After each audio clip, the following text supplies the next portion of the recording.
Ang isang tao, alam ko, problema sa inyo, hindi ko nilalat ang vloggers, ano? Ako, hindi ko minamasama yung vlogs. Yan ay part ng ating free speech expression. At yan ay ginagaranti ng ating saligang batas.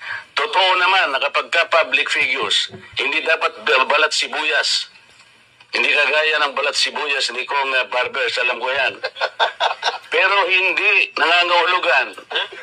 Kailangan i-establish ninyo. I-establish mo.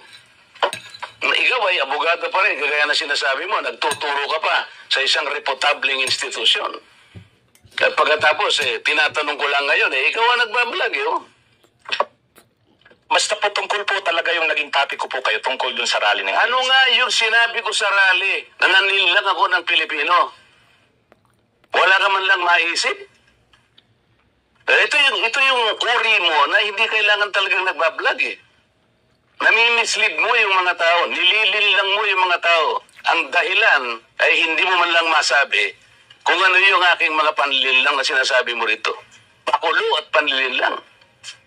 Hindi ganyan yung mga vloggers na kilala ko. Yung mga vloggers umaatake rin sa akin, pero hindi ako balat sibuyas. Sapagkat may basihan ang kanilang sinasabi. Yung pinag-uusapan siguro namin dito. Gusto nila niyang tingnan siguro kung ano yung